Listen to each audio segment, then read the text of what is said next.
اعوذ باللہ من الشیطان الرجیم بسم اللہ الرحمن الرحیم اللہ یستہزئ بہم ویمدہم فی طغیانہم یعمہون۔ اللہ ان کے ساتھ استہزاء فرماتا ہے اور ان کو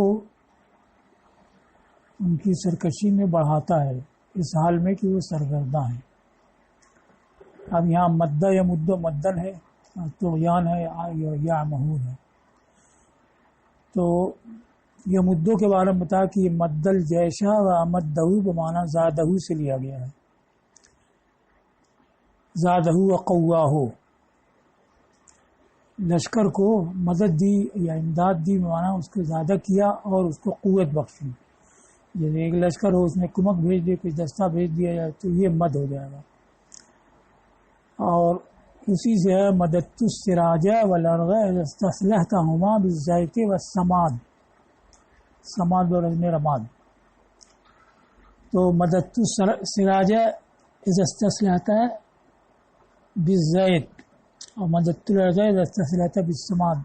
یہ لفظ نشر مرتب ہے کہ میں نے چراغ کو اور زمین کو بڑھایا جبکہ روغن سے اور کھاد سے اس کی اصلاح کرو۔ تو چراغ میں تیل بڑھا دیا یا زمین میں کھاد ڈال دی، تو وہاں بھی بڑھانے کا معنی پایا جاتا ہے۔ لا من المد فی العمر،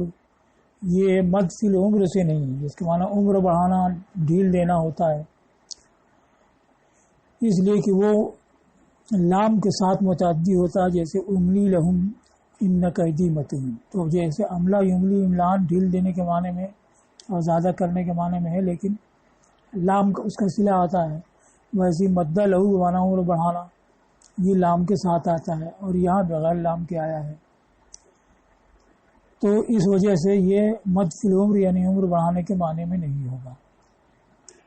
اور اس پر دلیل ہے ابن کثیر کی قرأت وَيُمِدُّهُمْ، چونکہ امداد جو ہے وہ بہرحال عمر بڑھانے کے معنی میں نہیں آتا، زیادہ کرنے ہی کے معنی میں ہوتا ہے۔ تو اس دوسری قرأت سے پہلی قرأت کی تفسیر ہو جاتی ہے کہ یمدو بھی امداد یعنی بڑھانے ہی کے معنی میں ہوگا، لیکن یہ ابن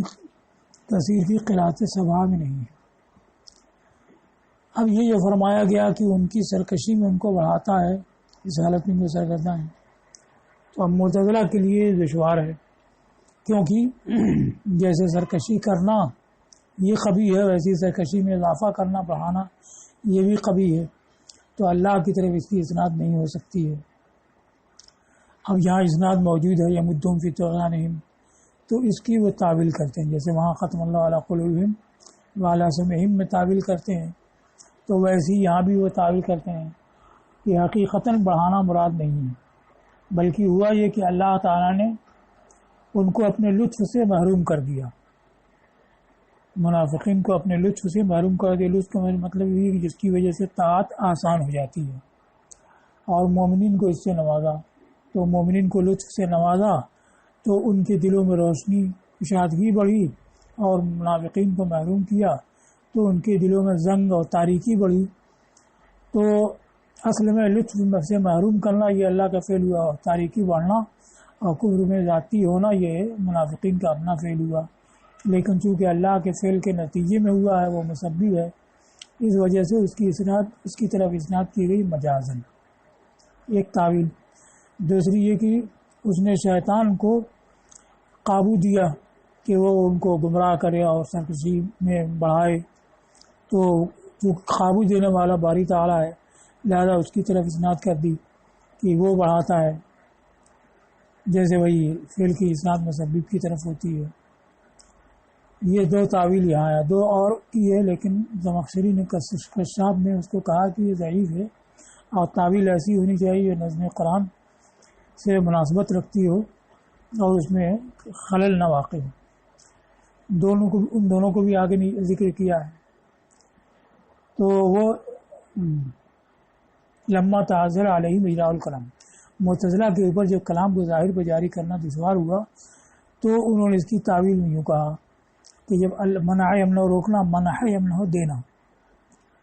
کہ جب اللہ تعالیٰ نے لطف کی جمع ہے الطاف، تو لطف اسی کہتے ہیں جس کی وجہ سے طاعت آسان ہو، کہ جب اللہ تعالیٰ نے ان کو محروم کیا اس لطف سے جس سے مومنین کو نوازتا ہے، وَخَذَا لَهُم بِسُوءٍ، اور ان کی مدد چھوڑ دی ان کے کفر کے سبب، یعنی محروم کرنا یہ ایک سبب پر متفرع ہے کہ پہلے انہوں نے کفر کیا پھر اس پر مصر ہوئے، تو اس کے نتیجے میں اللہ نے اپنا لطف روک لیا۔ وَخَذَا لَهُم بِسُوءٍ، اور ان کی مدد چھوڑ دی ان کے کفر کے سبب اور اصرار کے سبب اور اپنے اوپر توفیق کی راہ بند کر لینے کے سبب۔ تو جب یہ لطف کو روک دیا فَتَزَائَدَتْ، تو اس کے سبب ان کے دلوں میں زنگ، رین اور ظلمت، ان کے دل زنگ میں اور تاریکی میں بڑھے۔ تزایدہ قلوب المؤمنین انشراحا و نورا، تزاید مصدر، کہ ان کے دلوں میں زنگ اور تاریکی بڑھی جیسے مومنین کے دلوں میں کشادگی اور روشنی بڑھی، یا یہ کہ شیطان کو ان کے گمراہ کرنے پہ قابو دیا، پھر شیطان نے ان کو سرکشی میں بڑھایا۔ تو دونوں میں اصل سرکشی میں بڑھانا اللہ کا فعل نہیں ہے، بلکہ پہلے میں تو ان کے کفر کی وجہ سے لطف سے محروم کرنا ہے، دوسرے میں شیطان کو قابو دینا ہے، مگر چونکہ یہ اللہ کی طرف سے ہوا تو اس کی طرف اسناد کر دی۔ تو جب لطف سے محروم کیا یا شیطان کو قابو دیا تو اسند ذالک، یہ لمحہ کا جواب یہ ہے، تو اس کی اسناد اللہ تعالی کی طرف کر دی، اسناد الفعل الی المسبب، جیسے فعل کی نسبت مسبب کی طرف ہوتی ہے۔ اب اس کے بعد اور نقطہ بیان کیا ہے کہ طغیانہم کہا ہے، یعنی طغیان کی اضافت ان کی طرف کی، یہ ظاہر کرنے کے لیے کہ دراصل اس کے مرتکب و فاعل وہی ہیں، اور طغیان کی نسبت ان کی طرف کی، ان کی سرکشی میں بڑھاتا ہے تاکہ یہ وہم نہ ہو کہ اللہ کی طرف فعل کی اسناد حقیقتاً ہے۔ اور مصداق ذالک یعنی مصدق ذالک، اس کی تصدیق اس سے ہوتی ہے کہ جب مد یعنی بڑھانے کی نسبت شیاطین کی طرف کی ہے تو غی کو مطلق رکھا ہے، اور فرمایا وَإِخْوَانُهُمْ يَمُدُّونَهُمْ فِي الْغَيِّ، یہ غیہم نہیں فرمایا، اور ان کے بھائی یعنی شیاطین ان کو گمراہی میں بڑھاتے ہیں۔ تو یہاں فی الطغیان نہیں بلکہ فی طغیانہم ہے، تو ہم ان کی طرف اضافت کرنے سے معلوم ہے کہ اس کے فاعل وہی ہیں، اور رب تعالیٰ فاعل ہوتا تو فی الطغیان ہوتا جیسے وہاں فی الغی ہے۔ ہمارا نزدیک یہ ہے کہ کوئی بھی فعل ہو اس کا دو تعلق ہوتا ہے، ایک بندے سے تعلق ہوتا ہے کسب کے لحاظ سے، اور ایک رب تعالیٰ سے تعلق ہوتا ہے خلق کے لحاظ سے۔ اب جیسے زید نے کھایا پیا تو اس لحاظ سے کہ زید اس کا فاعل اور اس سے متصف ہے تو اکل و زیدن و شرب و زیدن کہا جائے گا، اور اس لحاظ سے کہ باری تعالیٰ نے خلق کیا، پیدا کیا ہے، تو اس کی طرف اسناد کی جا سکتی ہے کہ اللہ ہی نے خلق کو عقل کو شروع کو پیدا کیا ہے۔ تو اب یہاں پر طغیان اور سرکشی سے متصف اور وہ ہوئے اور مرتکب اس کے وہی ہوئے، لہذا حقیقتاً ان کی طرف کسب کے لحاظ سے اس کی نسبت ہے اور خلق کے لحاظ سے اللہ کی طرف ہے۔ اسی طرح یہ اخوانہم یمدونہم فی الغی، تو یہاں مطلق ذکر ہے کیونکہ غی کا پہلے آ چکا ہے، لہذا فی الغی کافی تھا، غیہم کہنے کی ضرورت نہیں تھی، اس وجہ سے فی الغی آیا۔ لیکن کوئی بھی فعل ہو تو اس کی اضافت کسب کے لحاظ سے بندے کی طرف ہوگی اور خلق کے لحاظ سے تعالیٰ کی طرف ہوگی، تو نسبت اور تعلق تو اس کا دونوں سے ہوتا ہے، لہذا ایک کی طرف نسبت سے یہ نہیں معلوم ہو جائے گا کہ وہی خالق بھی ہے، بندے کی طرف نسبت سے یہ نہیں ظاہر ہوگا کہ وہی خالق ہے۔ تو تعبیر اور کی گئی ہے، تو کہا گیا کہ اس کی اصل ہے یمد لہم فی طغیانہم، بمعنی یملی لہم و یمد فی اعمارہم، اس کا معنی ان کو ڈھیل دینا اور ان کی عمر بڑھانا ہے، کہ وہ ان کو ڈھیل دیتا ہے اور ان کی عمر بڑھاتا ہے تاکہ وہ خبردار ہوں اور اطاعت گزار ہوں۔ وما زادوا الا طغیانا وعماہا، تو وہ سرکشی اور سرگردانی ہی میں بڑھے، وہ نہ بڑھے مگر سرکشی اور سرگردانی میں۔ تو اصل تھی یمد لہم، لام حذف کر دیا گیا اور یمد فعل کو متعدی نفسی کر دیا گیا، تو فعل کو متعدی بنفسی کر دیا گیا، جیسے باری تعالیٰ کے ارشاد واختار موسیٰ قومہ میں، اصلی من قوم ہی ایک تعویل یہ ہوئی کہ اللہ تو ان کو ان کی عمر بڑھاتا ہے تاکہ وہ خبردار ہوں اور ایمان لائیں، لیکن وہ سرکشی میں بڑھتے ہیں۔ دوسری تعویل کہ یمدو کے ساتھ لام مقدر نہ مانا جائے، تقدیر یہ ہو کہ یمدہم استصلاحا وہم مع ذالک یعمہون فی طغیانہم، یعنی فی طغیانہم جو ہے یعمہون سے متعلق ہے، یمدو سے متعلق نہیں ہے، کہ اللہ تو ان کو نیکی میں بڑھاتا ہے اور وہ سرکشی میں بڑھتے ہیں. یہ تقدیر یہ ہو کہ اللہ ان کو نیکی میں بڑھاتا ہے اور وہ اس کے باوجود اپنی سرکشی میں سرگرداں ہیں. تو مطلب یہ ہے کہ اللہ کا فعل جو ہے وہ واقع نہیں ہوتا ہے اور ان کا فعل واقع ہو جاتا ہے. قاضی عبدالجبار معتزلی نے کہا کہ ایک مجوسی نے مجھ کو جیسا الزام دیا ویسا کسی نے نہیں دیا. تو کہا کیا قصہ ہے؟ تو اس نے کہا کہ یہ مجوسی مجھ کو ملا تو میں نے اس سے کہا کہ تم ایمان تو نہیں لاتی. تو کہا اللہ نہیں چاہتا. تو میں نے کہا کہ اللہ تو چاہتا ہے، تمہارے شیطان تم کو نہیں چھوڑتا. تو کہا کہ فانا مع الشریک الغالب، یعنی شیطان کا چاہا ہوا ہو جاتا ہے، اللہ کا چاہا نہیں ہوتا ہے. تو اب یہ تقدیر نکالتے ہیں کہ اللہ تو نیکی میں بڑھاتا ہے اور اس کے باوجود وہ سرکشی میں سرگرداں ہیں. تو یہ دو تعویل اور ہوئی. زمخشری نے کہا کہ یہ نظم قرآن کے مناسب نہیں ہے، اس وجہ سے اس کو بیان نہیں کیا. اس کو خود ہی ضعیف کہا، مصنف نے بھی قلعے سے بیان کیا اور دو تعویل اوپر ہے جس کو کشاف میں اختیار کیا ہے. لفظ طغیان کو بتایا کہ یہ ضمہ اور کسرے کے ساتھ یعنی طغیان اور طغیان، جیسے لقیان اور لقیان. طغیان ایک قرأت شاذہ ہے. اس کا معنی تجاوز الحد فی العتو والغلو فی الکفر، سرکشی میں حد سے بڑھنا اور کفر میں غلو. اور اس کی اصل تجاوز الشیء مکانی، کسی چیز کا اپنی جگہ سے آگے بڑھ جانا. باری تعالیٰ کے ارشاد انا لما طغى الماء حملناکم فی الجاریہ. تو اب یہاں پانی کے لیے جو طغا فرمایا ہے تو اس کا مطلب سرکشی کرنا، نافرمانی کرنا یہ تو ہے نہیں، خالی حد سے بڑھنا، کہ پانی جب حد سے بڑھ گیا تو ہم نے تم کو کشتی پہ سوار کیا. اب یعمہون ہے تو اس کو کہا کہ عمہ بصیرت میں ویسے ہی ہے جیسے کہ عمہ بصر میں ہوتا ہے. ایک نور قلب ہے جو جسے انسان تأمل اور ادراک کرتا ہے، تو اس سے محروم ہونے کو عمہ کہا جاتا ہے. نور بصر جس سے انسان دیکھتا ہے وہ آنکھ میں ہوتا ہے، تو قلب میں جو نور ہوتا ہے اس سے وہ مفقود ہو تو وہی عمہ ہے، اور بصر میں جو نور ہوتا ہے اس سے محروم ہو تو وہی عمہ ہے. تو عمہ جو ہے بصیرت میں ویسے ہی ہے جیسے بصر میں عمہ یعنی نابینائی. اور یہ عمہ کیا ہے؟ التعیر فی الامر، کسی معاملے میں حیرانی اور سرگردانی. کہا جاتا ہے رجل عامہ اور عامہ صفت کا صیغہ. اور ارض عمہاؤ، تو زمین تو حیران سرگرداں ہوتی نہیں ہے، مراد کی ایسی زمین جس میں لوگ سرگرداں ہوں. لا منارہ بہا، جس میں نشان اور علامات نہ ہوں. تو اب علامات نہیں ہوں گی تو چلنے والا اس میں سرگرداں رہے گا، کدھر جانا ہے کہاں جانا ہے. ایک شاعر نے کہا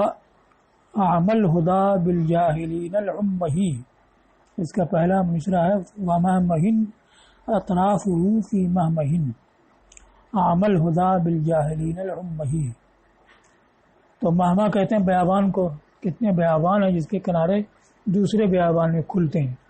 یعنی ایک بیابان وہ کھلتا ہے تو دوسرے بیابان میں، دوسرا کھلتا ہے تیسرے بیابان میں. کہاں راستہ ہے اصل ہے اور کہاں سے نکلنا ہے کچھ پتہ نہیں چلتا. تو کتنے بیابان ہیں جس کے کنارے دوسرے بیابان میں ہیں. عامل ہدا جیسے حسن الوجہ اچھے چہرے والا، ویسے عامل ہدا جس میں نشانات اندھے ہیں. امہ عامہ کی جمع ہے، بے بصیرت نادانوں کے لیے، یعنی اس میں نشانات کا پتہ نہیں چلتا ہے کہ کدھر سے نکلنا ہے کدھر کوئی اختتام ہے. تو یہ فرمایا منافقین کے وصف میں. تو اوپر پہلے ان کے اوصاف بیان ہوئے، فی قلوبہم مرض فزادہم اللہ مرضا اور یخادعون اللہ، یہ سب انہی کے اوصاف تھے. اب اس کے بعد اولئک آیا، کہ وہی ہیں جنہوں نے گمراہی کو ہدایت کے بدلے خریدا. تو امام طیبی نے یہ کہا ہے کہ یہ اولئک ایسے ہی ہے جیسے متقین کے بعد اولئک علی ھدی من ربہم آیا ہے، کہ اولئک گویا کہ ان موصوفین کو میں صفات کے دوبارہ ذکر کرنا ہے کہ وہ جو ان صفات سے موصوف ہیں وہی ہدایت پر متمکن ہیں. تو اسی طریقہ سے یہ منافقین جو ایمان نہ ہوتے ہوئے آمنا کہتے ہیں، پھر اس میں فریب کاری بھی کرتے ہیں، اس کے بعد ان کے دلوں میں بیماری بھی ہے، اور جب ان سے کہا جائے کہ فساد برپا نہ کرو تو کہیں تو مسئلے ہیں، اور ایمان کو کہا جائے تو کہیں کہ کیا ہم ایمان نہ جیسے بیوقوف ایمان نہ، اور استہزاء کریں، یہ سب تو جو ان صفات سے موصوف ہیں یہی وہ ہیں جنہوں نے گمراہی کو ہدایت کے بدلے میں خریدا، اور کفار بھی ایسے ہی ہیں، لیکن چونکہ اس وصف میں وہ کامل ہیں اور ان کی گمراہی دوسروں کی بنسبت بہت بڑی ہوئی ہے تو اس کے ساتھ فریب وغیرہ کو بھی شامل کر لیا ہے، اس لیے فرمایا کہ یہی وہ ہے جنہوں نے گمراہی کو ہدایت کے بدلے خریدا۔ اب اس کو بیان کیا ہے کہ اشترا تو اصل میں خرید و فروخت سے ساز و سامان کا ہوتا ہے، سمن دے کر کے سامان لینا، اور یہاں دلالت ہدا تو معنوی امر ہے، تو امر معنوی کے لیے تو خرید و فروخت ہوگا نہیں، کوئی امر حصی ہوتا ہے تو اس کو بیچا خریدا جاتا ہے۔ تو اشترا سے مراد کیا ہے؟ تو اس کو کہا کہ دو مطلب، یا تو یہ کہ ترجیح دی، یعنی وہ چاہتے تو ہدایت بھی حاصل کر سکتے تھے اور گمراہی پر بھی جا سکتے تھے، لیکن انہوں نے گمراہی کو ہدایت پر ترجیح دی، اختاروہا علیہ، تو مؤنث کی ضمیر ضلالہ کے لیے ہے، مذکر کی ضمیر ودا کے لیے۔ دوسرے کی استدلوہا بھی، یعنی گمراہی کو ہدایت کے بدلے لیا، یعنی ایک نوع ہدایت ان کو حاصل تھی کہ فطرت سلیمہ اللہ تعالیٰ نے ان کو عطا فرمائی تھی، اور مصنف کے نزدیک ہدایت کا پہلا درجہ یہ 4 درجات ہیں، پہلا وہی فطرت سلیمہ اور قوائے محرکہ اور عاملہ کا فیضان، پھر انفس و آفاق میں دلائل قائم کرنا، پھر انبیاء اور رسول کے ذریعے ہدایت دینا، پھر خواب میں یا وحی و الہام کے ذریعے اسرار کو منکشف کرنا۔ تو یہ نوع ہدایت یعنی فطرت والی ان کو حاصل تھی، اس کو بھی انہوں نے ضائع کر دیا، برباد کر دیا، تو اس نوع کے بدلے میں انہوں نے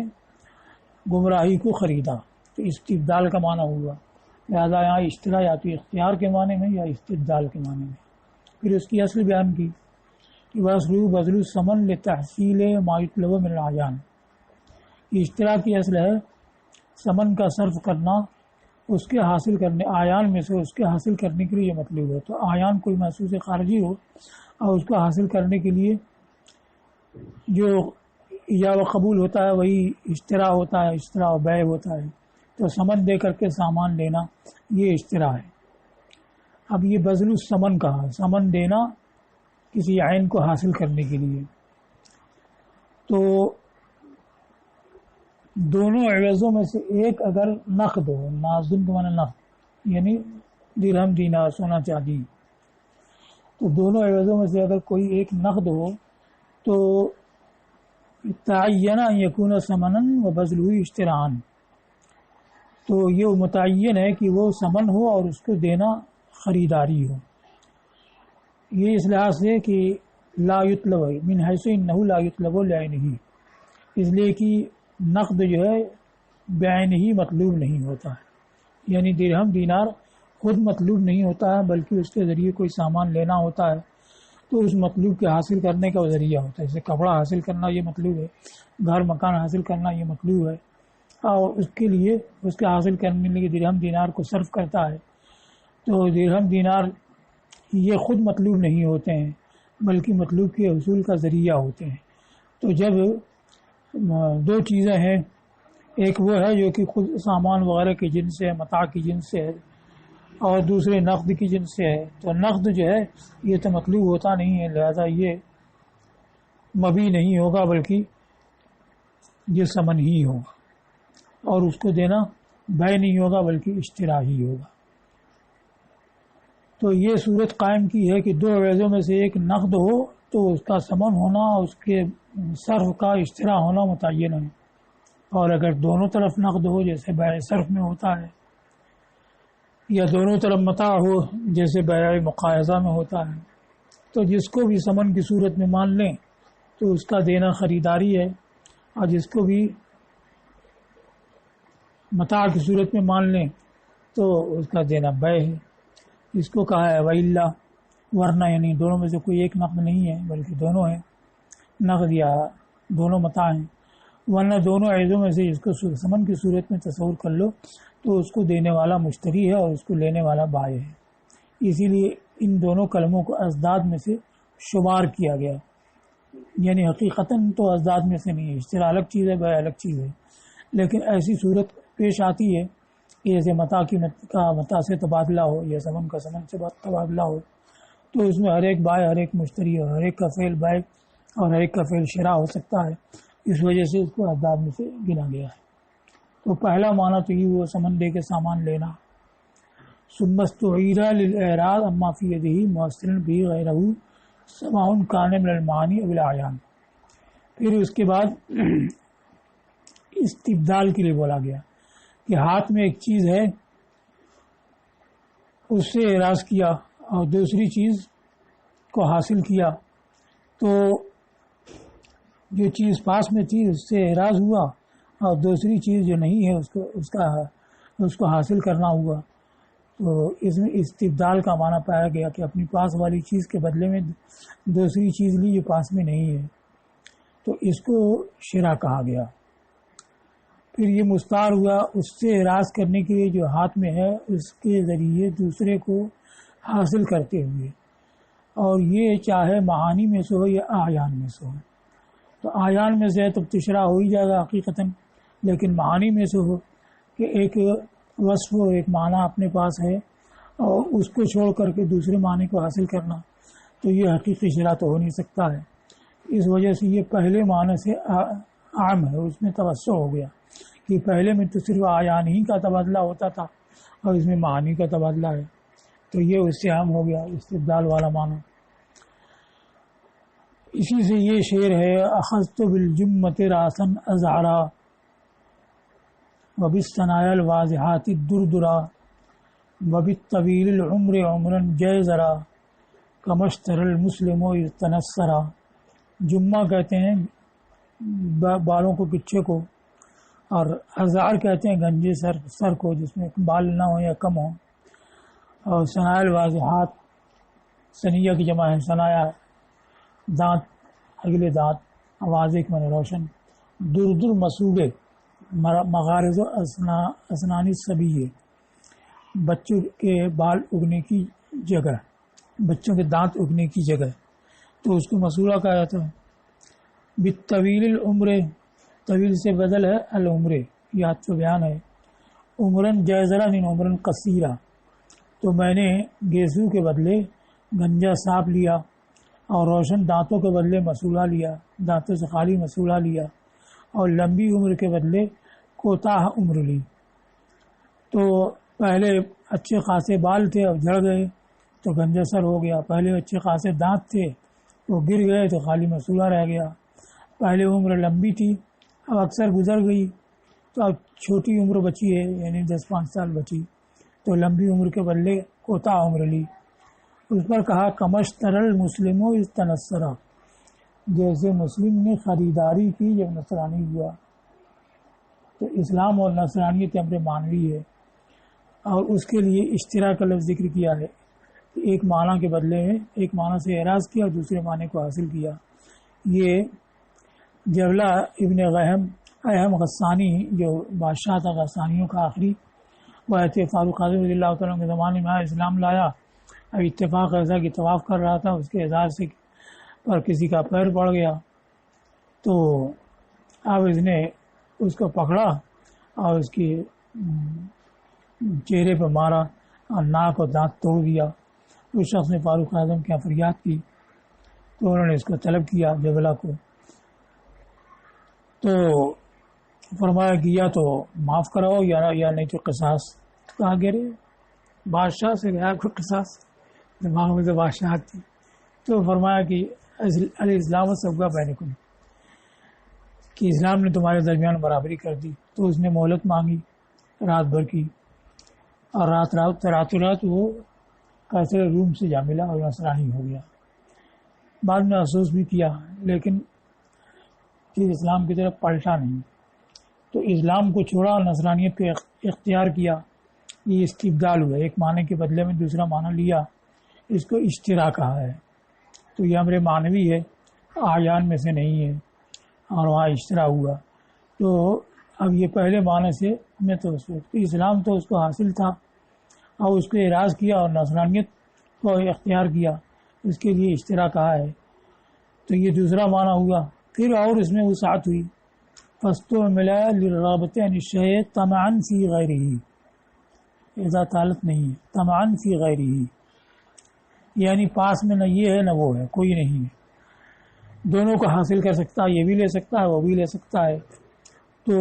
اب ایک سے بے رغبت ہونا دوسرے کی طمع میں اس کے لیے استعمال کیا گیا. تو اب جیسے کہ ہدایت اور ضلالت دونوں میں سے کوئی بھی اختیار کر سکتا ہے، لیکن ہدایت کو چھوڑا اور ضلالت کو لیا، اس سے بے رغبتی کی، اس سے اس کی طرف رغبت کی، تو اس کے لیے بھی اشترا کہا گیا. جیسے عامہ سمود فہدیناہم فاستحب العموم فاستحب العمى علی الہدی. تو اب وہ گمراہی کو انہوں نے ہدایت پر ترجیح دی. تو وہ راہ جب بتا دی گئی کہ یہ ہدایت کی راہ ہے، یہ ضلالت کی راہ ہے، تو وہ دونوں میں سے کوئی بھی اختیار کر سکتے تھے، لیکن انہوں نے ضلالت کو اختیار کیا تو اسی کو ترجیح دینا کہا گیا ہے. ویسے یہاں اشترا کہا گیا ہے. پھر اس میں وسعت ہوئی تو ایک شے سے بے رغبت ہونے کے لیے دوسرے شے میں طمع کی وجہ سے استعمال ہوا. تو یہ تیسرا معنی ہوا. تو اب یہاں پہلا معنی یعنی سمن دے کے سامان لینا وہ تو ہے نہیں، تو یا تو دوسرا معنی مراد ہے یا تیسرا معنی مراد ہے. تو دوسرا معنی مراد ہو تو ان کے پاس تو ہدایت کبھی تھی نہیں کہ ہدایت دی ہو کہ ضلالت لی ہو. تو اس کو کہا کہ پہلی نوع ہدایت جو ہے یعنی فطرت سلیمہ وہ ان کے پاس تھی، اس کو انہوں نے برباد کیا اور گمراہی کو اختیار کیا. تو استبدال کا معنی پایا گیا. تو یہ معنی مراد ہے. یا تیسرا معنی یعنی ضلالت ہدایت دونوں حاصل کر سکتے تھے، لیکن انہوں نے ہدایت کو چھوڑا اور ضلالت کو لیا، تو ایک سے بے رغبت ہوئی دوسرے میں رغبت کی، اس کو اشترا کہا گیا ہے. تو تیسرا معنی مراد ہے. والمعنى انهم اخلوا بالهدى الذي جعل الله لهم بالفطرة التي فطر الناس عليها محصلين الضلالة التي ذهبوا اليها. مطلب یہ کہ انہوں نے خلل اندازی کی اس ہدایت میں جو اللہ نے رکھی ہے ان کے لیے فطرت کے سبب جس پر کہ لوگوں پیدا کیا ہے، اس ضلالت کو حاصل کرتے ہوئے جس کی طرف وہ گئے. تو فطرت والی ہدایت تو ان کے پاس تھی، اس کو ضائع کیا اور ضلالت کو حاصل کیا، تو استبدال کا معنی پایا گیا. وہ نہیں بلکہ او اختاروا ضلالت واستحبوها علی الہدی، یعنی یہ مانا جائے کہ کچھ بھی ان کے پاس نہیں ہے لیکن ضلالت ہدایت کسی کو اختیار کر سکتے ہیں، تو انہوں نے ضلالت کو اختیار کیا اور ہدایت پر اسے ترجیح دی. تو اس کو اشترا کہا گیا ہے تیسرے معنی کے لحاظ سے. تو مصنف نے ان دونوں کو برابر ذکر کیا ہے. پہلی جگہ اختاروہا علیہ ترجیح والا معنی پہلے ذکر کیا ہے، واستبدلوہا استبدال والا دوسرے نمبر پر ذکر کیا ہے، اور تفصیل میں آنے کے بعد والمعنی انہم اخلوا بالہدی یہ استبدال والا معنی پہلے ذکر کیا، واختاروا الضلالہ واستحبوا یہ اختیار والا معنی بعد میں ذکر کیا ہے. اس کا مطلب یہ ہے کہ دونوں برابر ہیں، کوئی ایک معنی لے سکتے ہو، یا تو استبدال کا یا ترجیح دینے اختیار کرنے کا. اب اس کے بعد آیا فما ربحت تجارتہم، تو ان کی تجارت نفع نہ لائی، وما کانوا مہتدین اور وہ ہدایت والے نہیں تھے. تو اب اس کے مہتدین کے بعد ذکر کیا لطرق التجارہ، کیونکہ ہدایت پر نہیں تھی یہ تو پہلے معلوم ہو گیا کہ جب انہوں نے ہدایت پر ضلالت کو ترجیح دی تو ظاہر ہے کہ ہدایت سے خالی ہوئے اور ضلالت والے ہوئے تو ہدایت یاب نہیں ہیں. تو یہاں مراد ہے کہ تجارت کرنا نہیں جانتے تھے، تجارت کے لیے راہیاب نہیں تھی. فما ربحت تجارتہم ان کی تجارت نفع نہ لائی. تو اب یہاں پر تجارت حقیقتاً تو ہے نہیں کہ سمن دے کر کے سامان لینا ہو، اور تجارت حقیقت میں اسی کو کہتے ہیں التصرف فی راس المال طلبا للربح، راس المال میں تصرف کرنا نفع حاصل کرنے کے لیے. تو وہ بات حقیقتاً تو یہاں نہیں، مگر جو ان کا فعل تھا یعنی ہدایت کو چھوڑنا گمراہی کو لینا، اس فعل کے لیے جب اشترا ذکر ہوا تو اس کی ترشیح میں ربحت تجارتہم نفع کا ذکر اور تجارت کا ذکر بھی آیا. کہ ترشیح میں کیا ہوتا ہے، استعارہ میں اشتراء غلط بالہدا، تو تبدیلی یا اختیاری کو معنی میں اس میں استعارہ تصریحیہ طبعیہ ہے۔ اور پھر اس کے بعد جب مشبہ بہی کا مناسب لایا جائے، یعنی اشتراء جو مشبہ بہی ہے اختیار و استبدال کا، اس مشبہ بہی کا مناسب لایا جائے تو وہی ترشیح ہوتا ہے۔ تو اشتراء کا مناسب ہے ربحت تجارت، تو یہ اس کی ترشیح ہوئی۔ اب مجاز، کیونکہ استعارہ مجاز ہوتا ہے، تو یہ مجاز کی ترشیح ہے جب ان کے معاملے میں اشتراء کا استعمال ہوا، اتبعہ ما یشاکلہ تمثیلا لخسارہم، تو اس کے پیچھے وہ رکھا جو اس اشتراء کے مناسب ہے، ان کے خسارے کی تمثیل کے لیے، ان کی خسارے کی تشبیہ کے لیے۔ یہ تمثیلا لخسارہم کہا ہے، اس کا مطلب یہ ہے کہ صراحتاً تو ذکر یہ کہ نفع نہیں ملا، اور یہ اس کا معنی صریح ہے۔ اور معنی کنائی کیا ہے کہ گھاٹے میں رہے، اس لیے کہ عموماً ایسا ہی ہوتا ہے کہ جب کوئی تجارت کرتا ہے نفع نہیں ملتا ہے تو گھاٹا ہی ہوتا ہے، کم سے کم محنت جو گئی، وقت صرف ہوا، یہ سب ضائع ہوا، لہذا خسارہ ہی ہوا۔ تو صراحتاً تو یہ کہا گیا کہ نفع نہیں ہوا، اور حقیقتاً کیا ہے کہ گھاٹا رہا۔ تو ان کے گھاٹے کی تمثیل کے لیے فرمایا گیا ہے ہمارا بھی تجارت ہوئی، کہ ان کی تجارت میں نفع نہیں ہوا، گھاٹا ہوا۔ تو اب چونکہ اشتراء آ گیا، غلالت ہدا سے متعلق اشتراء کا مناسب یہ ربحہ یہ آ گیا، تو کوئی ایک استعارہ ہوتا ہے، اس پہ دوسرا استعارہ اس کی ترشیح کے لیے مرتب ہو جاتا ہے۔ جیسے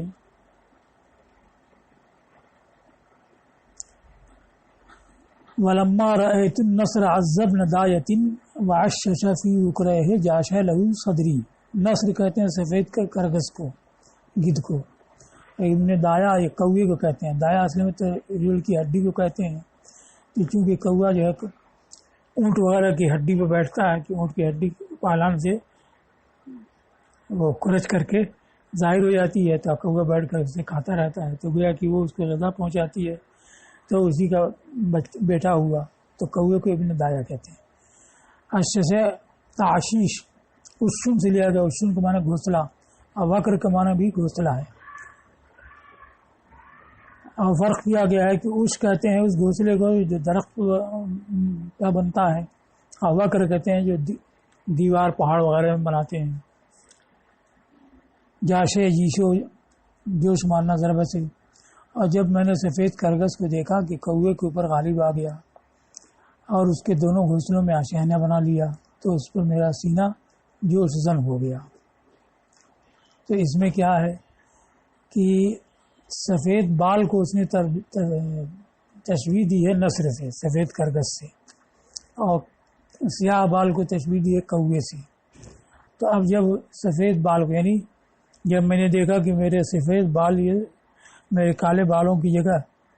سفید بال آ گئے ہیں، تو گویا کہ کرگس نے کوے کی جگہ لے لی ہے اور اس کے اوپر غالب آ گیا ہے۔ تو جو سفید اور سیاہ بالوں کے لیے نسر اور ابن دایا استعمال کیا، تو اب اس کے مناسب گھونسلہ بنانا وہ بھی ذکر کیا، یہ اس کی ترشیح ہو گئی۔ اور پہلا استعارہ نہ ہوتا تو دوسرا اس پر مرتب ہی نہیں ہوتا۔ تو جب میں نے سفید کرگس کو دیکھا، یعنی کہ عزہ ہے وہ غالب آ گیا ہے کوے پر، یعنی سفید بالوں کو دیکھا کہ وہ سیاہ بالوں پر غالب آ گئے، اور اس کے دونوں گھونسلوں میں آشیانہ بنا لیا۔ تو دونوں گھونسلے سے کیا مراد؟ سر اور داڑھی کے بال یہیں زیادہ ہوتے ہیں، یا یہ ہے کہ دونوں گھونسلے سے مراد دونوں کن پٹی کے بال کے پہلے وہی سفید ہوتے ہیں۔ تو اس حالت کو دیکھ کر کے میرا سینہ جوشن ہو گیا۔ تو اب چونکہ نصر اور ابن دایا کا استعمال سفید سیاہ بالوں کے لیے کیا ہے، تو اب اس کے مناسب آششہ بھی لایا ہے، تو یہ ترشیح ہے۔ اور تجارت کا معنی طلب الربح بالبیع بشرا، خرید و فروخت کے ذریعے نفع طلب کرنا، اور اصل میں کہ راس المال میں نفع حاصل کرنے کے لیے تصرف کرنا، اور ربح جو ہے راس المال سے زیادہ ہوتا ہے، اسی لیے اس کو شف بھی کہا جاتا ہے، جس کے معنی زائد۔ اب یہ جو ربح یا ربح کے معنی نفع پانا، تو تجارت میں نفع نہیں پایا، نفع پانا نہ پانا تو تاجر کا کام ہوتا ہے، اس کی اسناد تجارت کی طرف ہوئی، تو اس کو کہا کہ ربح کی اسناد تجارت کی طرف ہے، حالانکہ یہ نفع پانا یہ تجارت والوں کے لیے ہوتا ہے، مگر تجارت کی طرف اسناد ہوئی توسع کے طور پر، کیونکہ تجارت فاعل سے تعلق رکھتی ہے، تو کبھی ما ہوا لہو چھوڑ کر کے غیر ما ہوا لہو کی طرف اسناد کی جاتی ہے، اس لیے کہ غیر ما ہوا لہو وہ اصل سے تعلق رکھتا ہے، جیسے سمتوں کے بجائے سامہ نہاری،